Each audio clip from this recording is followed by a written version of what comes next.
বাবা মাকে কষ্ট দিয়ে সফলতা হইতে চাইবে, সেই ব্যক্তি কখনো নয় সফলতা হতে পারবে না। ও মুসলমানবাসী শুনে রাখুন, ওয়ালা তানহারহুমা কওলান কারীমা ওয়াখফিদ লাহুমা জানাহাজ যুল্লি মিনার রাহমাতি ওয়া কুর রাব্বিরহামহুমা।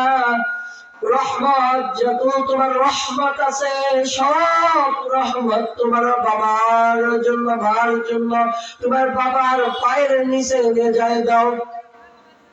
রহমত বলতে কি বোঝায়? আমি যা রিজিক আদায় করি, আমি যা আল্লাহ যা আমাকে ধন সম্পদ দিয়েছে, আমি চাকরি করি, ওই চাকরির টাকা সর্বপ্রথম দেওয়া লাগবে বাবাকে, মাকে। কথা বোঝা যায়? তাফসীর কিন্তু ডাইরেক্ট কোরআনুল কারীম থেকে তাফসীর।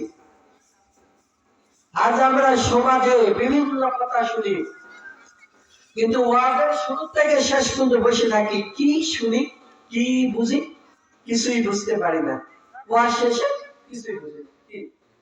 এইরকমই আজকাল।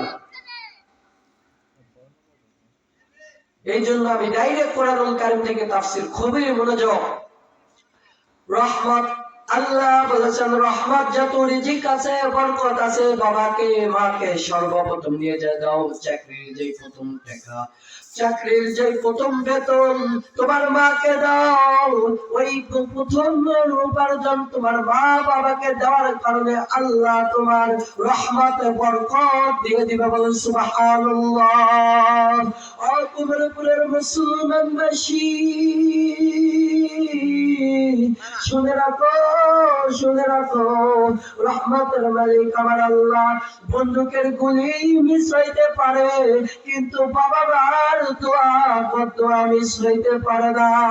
হজ করতে তোমারে ওই সৌদি আরব যাওয়া লাগবে না, বাড়িতেই তোমার হজ হয়ে যাবে, যদি বাবা মার ঠিক মতন যদি তুমি যত্ন নিতে পারো।